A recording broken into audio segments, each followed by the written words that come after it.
If I had to start investing again from scratch, this is how I would invest my first $1,000, $10,000 and $100,000. Do you want to invest but you haven't started yet? Because it can get overwhelming with all the information out there, and you also don't want to put your money to unnecessary risk. I get that. It was like that for me in the beginning too. And even though I had read many personal finance books, many of them don't really dive into the strategy on how to invest, right? And for the longest time, I thought that I had to pick single stocks and calculate all those numbers like the price to earnings ratio and read annual reports of companies. And that was definitely one of the reasons I procrastinated so long on investing. And now fast forward more than a decade, I have passed the multiple six-figure mark. And with that gained knowledge, I wanted to share how I would invest $1,000, $10,000 and $100,000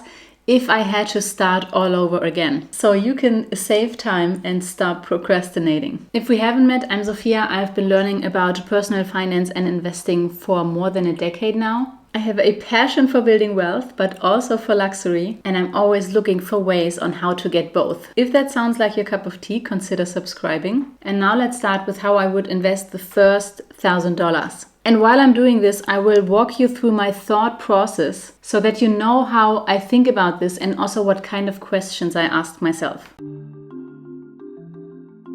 So when I think of investing $1,000, I already assume that this is money purely for investing. So that means my emergency fund is already funded because we need liquidity. We need to be able to pay for unexpected expenses if something comes up. So let's say I already have 3 months of living expenses in a high yield savings account as my emergency fund. And then I would put the $1,000 into the stock market. All of it. Because I can easily start with that kind of money in the stock market as compared, for example, in real estate. You know, $1,000 within real estate might not get you very far, but in the stock market it can. I don't even have to start with 1,000. I could also start with 100 or 10 or even $1. So there I can start with little money, and it also has a great return. And by great, I mean, let me use a range between, let's say, 6% and 12% per year. So 100% of my $1,000 goes into the stock market, but I do not want to buy single shares from that money. And there are several reasons for that. First of all, I don't want the hurdle of researching all those companies and numbers and then falling into analysis paralysis and again procrastinate on investing. The second is that $1,000 will probably not allow me to buy many shares of many different companies, because some shares of some companies can be quite expensive. And also investing into single shares is riskier,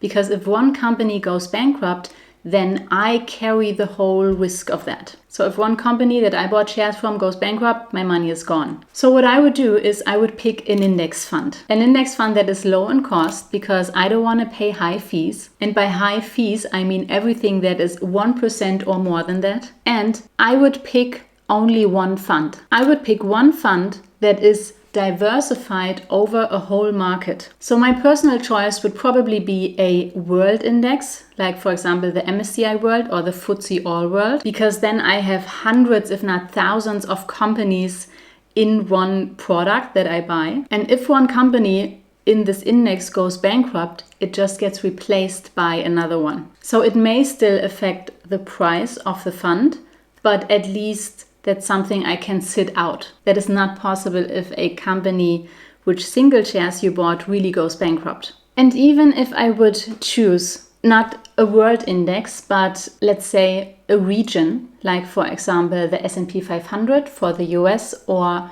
a Euro Stoxx 600 from Europe, I would still be totally fine with that, because it's still several hundred companies represented in that index. And I can always check in later with that investment strategy. Because really the main goal with the first $1,000 is to get started. If I didn't have $1,000 on a spot, I would start with whatever money I have. And then I would work my way up to the 1,000. If I had the $1,000 on the spot, so it would just sit in my bank account, then I would invest everything at once. Because I know, and I'm telling you now, this is actually the best option where your money grows the best. Because there's a saying, my favorite saying, time in the market is better than timing the market. So we do not want to wait for the perfect moment to get in. Instead, we want to invest as soon as we can, so then our money can start working for us. If, however, I would feel friction of starting to invest with $1,000 because it's still a lot of money for me, and I would notice that I would keep delaying actually buying the fund, then I would split it into 2 amounts or 4 amounts and spread it over 1 month or 2 months. And this is purely psychological. So that is how I would trick my brain into still getting started, because I'm lowering the bar.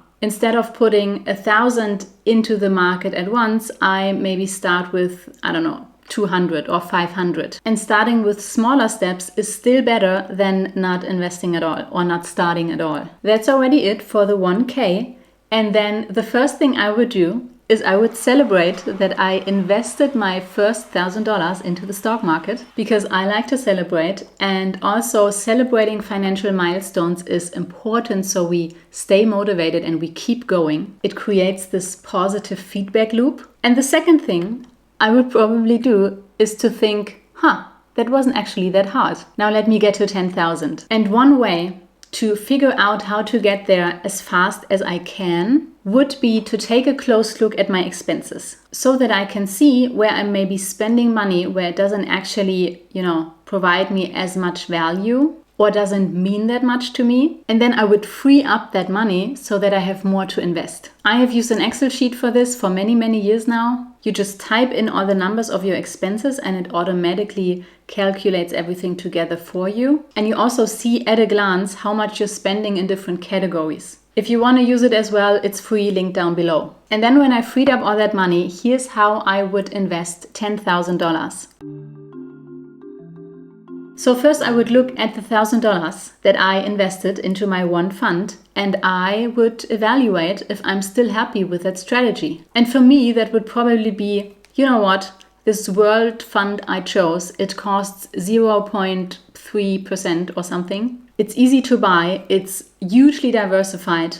I'm just going to stick with it. So to invest the 10,000 in that one fund I already chose for the first 1,000 would be totally fine for me. Now, if my one fund would have been a single market like the US or Europe, I would maybe think about, could I expand that into other markets as well? For example, if I look at 10,000, I could say, let me put 8,000 into the one fund I already chose. But for the remaining 2,000, maybe let me research another market, an additional market. Maybe now the world market, or the US, or Europe, or Asia. That would be one option. Another option would be if I notice, investing that $1,000 and watching the stock market price go up and down during the past month really stressed me out. So that was never something that was the case for me, but maybe it is for you. And then you could think about putting a part of that money into safer investments, like, for example, government bonds. You can buy government bonds also as a fund,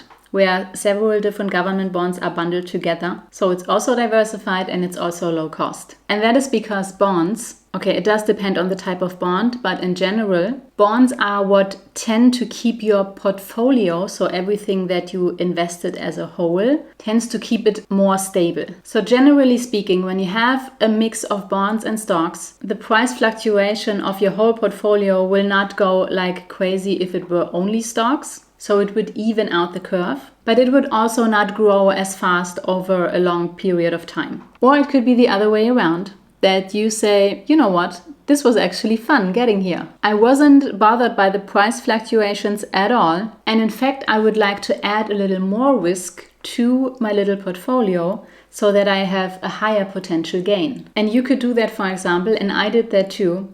Put some of that money into an emerging markets fund. I did not put more than 20% or 30% at the time. This could also be to invest into smaller companies that have a higher potential to grow, but also a higher risk to go bankrupt. At the 10,000 mark, I would also not put more than 20% to 30%.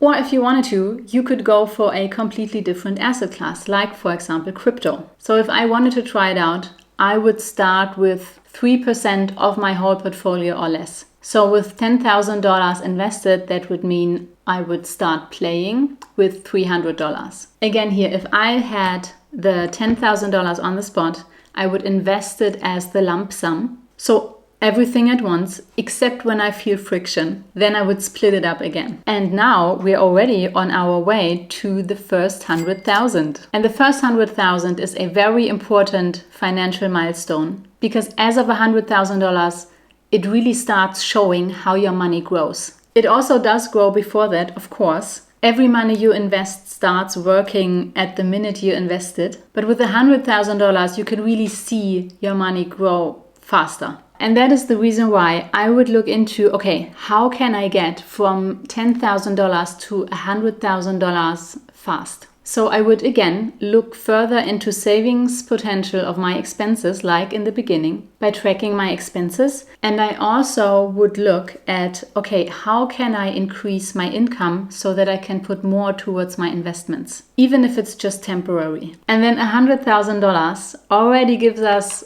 wiggle room for an investment strategy, more than before.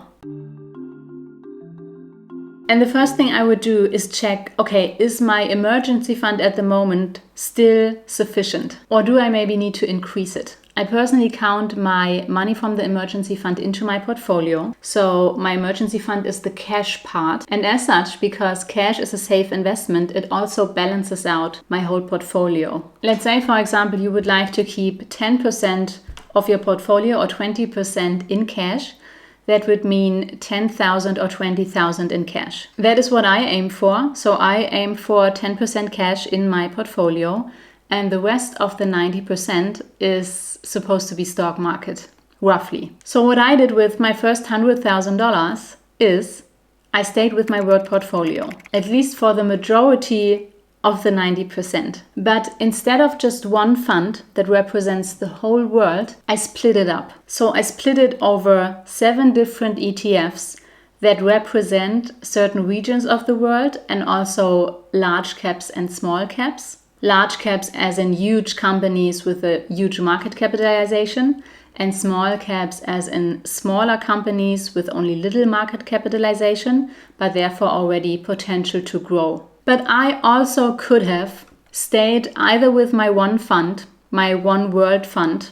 For 100,000, I would say absolutely no problem. I could have also chosen a 2-fund version or a 3-fund version. For example, adding lower risk by taking in bonds or taking higher risk by taking in emergency markets or small caps like we already talked about in the 10,000 section. Now, what I personally also did, I added another strategy to my world portfolio. My world portfolio, whenever possible, is an accumulating strategy, which means that all the dividends get reinvested. And I chose that because I want to maximize on compound interest, so that I earn interest on all my money. But the second strategy I added was a dividend strategy. And that was because if I wanted to get paid, like directly paid from my portfolio, a distributing dividend strategy is a very convenient way to do that. Now, at the moment, I still reinvest most part of the dividends that I get paid out. But what I do like about the dividend strategy is that you don't have to think about, okay, how much of my portfolio do I sell or how much do I keep if I want to live off of it. It's just psychologically, it's easier because you buy the stock and then you get paid for owning the stock. I have a video on my channel where I go more into detail about this. I'll link it up here.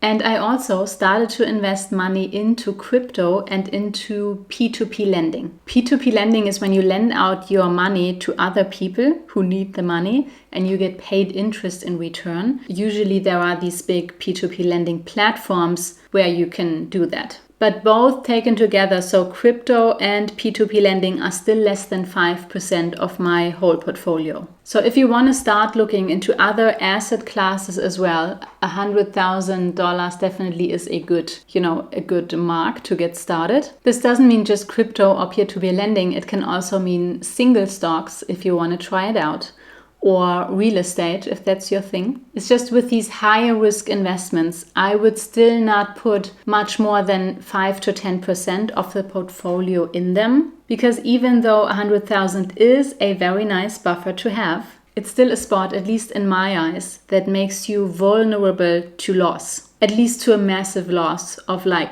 50% of the portfolio. If you want to learn more about why the 100,000K mark is such an important financial milestone, I'll link a video for you here. Thank you for watching. I hope you got some inspiration, and I'll see you in the next video. Bye bye.